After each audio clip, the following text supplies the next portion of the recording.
वाह रे प्रशासन, इतना भ्रष्टाचार।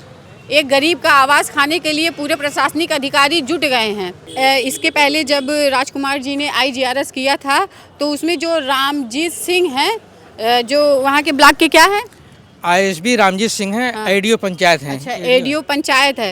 तो जब इन्होंने IGRS किया था तो उन्होंने रिपोर्ट लगाई थी 12/6/2025 को, जिसमें उन्होंने गवाह बनाया है दिनेश कुमार और हरीशचंद्र जी को।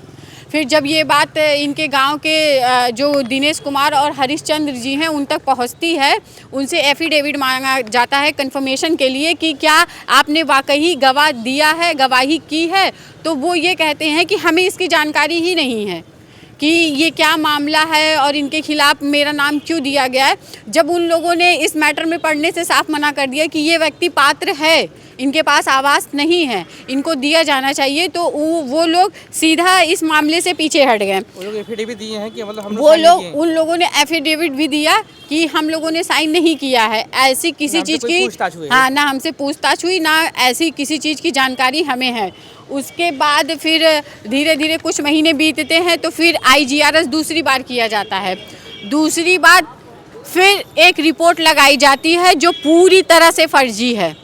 उसमें नाम रिपोर्ट लगती है और उसमें नाम दिया जाता है करीना गौतम सुनीता, जो ये विशुनपुर हौज की रहने वाली है, राजकुमार जी के गांव की ही, और ये माँ बेटी हैं। तो ये बताइए, ये जो करीना है क्या वो बालिग हैं? नहीं, शादीशुदा हैं और अपने बालिग हैं। बालिग हैं जी। अच्छा, वो यहाँ रहती हैं? हाँ, यहीं रहती है, शादी हुई थी, अभी यहीं घर पे हैं। अच्छा, तो वो भी शादीशुदा हैं, वो अलग बात है, बट इसमें करीना और सुनीता जो पेशे से एक आशा हैं, इन लोगों का इसमें नाम दिया गया है गवाह के तौर पे, जो रामजीत सिंह ने दिया है कि ये दोनों गवाही की हैं कि इनके पास पक्का मकान टीन सेट है। लेकिन जब मैंने आशा जी को सुनीता जी को फ़ोन लगाया, जो पेशे से आशा हैं, उनसे मेरी बात होती है, मेरे पास रिकॉर्डिंग भी है, तो उन्होंने ये कहा कि मैडम इस चीज़ की जानकारी हमें है ही नहीं, गलत तरीके से हमें फंसाया जा रहा है, मेरा नाम इसमें किसने दिया ये मुझे नहीं पता।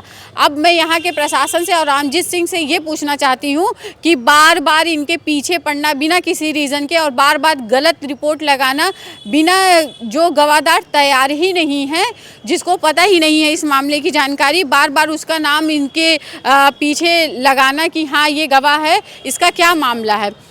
रामजीत सिंह जो वहाँ के ब्लॉक पे रहते हैं, राजकुमार जी का कहना है कि शायद उन्होंने इनसे पैसे की डिमांड की थी। जब इन्होंने पैसे देने से इनकार कर दिया तो ये बोले तुमको जहाँ जाना है जाओ, तुम्हें आवास पूरे जीवन में नहीं मिलेगा। उन्होंने पैसे भी मांगे थे आपसे? हाँ, पैसा मांगा था। कितना मांगे थे?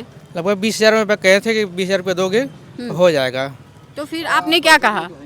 हमने कहा मेरे पास पैसे नहीं है, 500 रुपये मैं दे रहा था, नहीं लिए। उसके बाद कहा जाइए आपका हो जाएगा।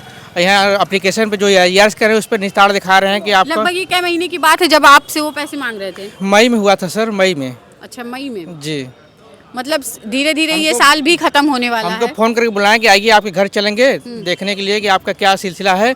यहाँ आए तो हमको पूछ रहे हैं कि तुम्हारा अच्छा आवास मिल जाएगा, और पैसा न देने के कारण हमको लग रहा है कि हमको गुमराह कर रहे पूरा हैं। मामला पैसे का ही है? पैसे की लग ही रहा है, इसीलिए हमको नहीं दे रहे हैं।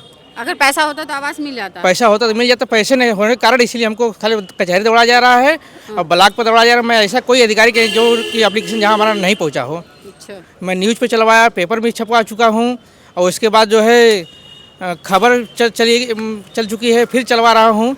लेकिन ये रामजीत सिंह और सिरकोनी ब्लॉक के हैं, आवास और प्रभारी हैं, और सेक्रेटरी रमाश्री मौर्य हैं, और BDO नीरज कुमार हैं। ये तीनों लोग किसके कहने पे हो रहा है? ये रामजीत सिंह के कहने से हो रहा है। पहले रामजीत सिंह ने हमारा जो है घर, हमारा फोटो खींचा गया, हमारे रिपोर्ट में दिखा रहे हैं हमारे भाई घर। पहले रामजीत सिंह ने गलत किया है, उसके बाद BDO, उसके बाद सेक्रेटरी साहब कर रहे हैं। अच्छा। रमाश्री मौर्य उनके दबाव के। रामजीत ये सेक्रेटरी हैं? हाँ, रमाश्री मौर्य सेक्रेटरी हैं। इनको पहले हमको पात्र किया था, अब कह रहे हैं कि अपात्र है। अब दोबारा आप कभी नहीं गए ब्लॉक पे बात? अरे हम ब्लॉक पे कई बार जा रहे हैं, सीट छोड़ भाग रहे हैं, मुझसे बातें नहीं कर रहे हैं। आप रिकॉर्डिंग करेंगे, इसे मुझसे बात नहीं कर रहे हैं। बात रिकॉर्डिंग की है। अगर प्रशासनिक अधिकारी काम सही से कर रहे हैं तो चाहे वो रिकॉर्डिंग करे, चाहे ऑन कैमरा, चाहे सोशल मीडिया पे करे, इसमें अधिकारियों को इतना डर क्यों? अगर आप सही हैं तो किस चीज़ के लिए डर रहे हैं? रिकॉर्डिंग करें, अगर वो पात्र है तो आप रिपोर्ट लगाइए कि वो पात्र है, अगर अपात्र है तो आप रिपोर्ट दिखाइए कि हाँ वो अपात्र है। आप जहाँ ज़मीनी हकीकत है वहाँ जाके देखिए, जांच करिए, अगर वो अपात्र है तो उसको अपात्र दिखा दीजिए। आप क्यों भाग रहे हैं? चाहे ये रिकॉर्डिंग करें चाहे कुछ भी करें, वो किस लिए डर रहे हैं? अगर आप रिकॉर्डिंग भी करेंगे तो किस लिए? और एक कर रहे हैं मैडम कि हमारे रामाश्रम मौर्य सेक्रेटरी साहब ने अपने जो है जहाँ उनका रहते हैं वहाँ बुलाया हमको और हमारे मोबाइल ले लिए हैं कि आप रिकॉर्डिंग करेंगे, और हमको दबाव डाल रहे थे कि आप एफिडेविट दे दीजिए तब आपको आवाज़ देंगे हम। तो हमके किस चीज़ का सर एफिडेविट दें?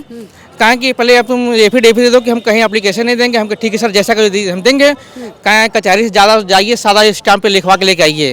तो हमके सर सादा स्टाम्प पे कहाँ ये नोटरी होगी? इन्होंने कहा कि नहीं नोटरी करवा के लाइए। तो हमकी नोटरी नहीं होगी।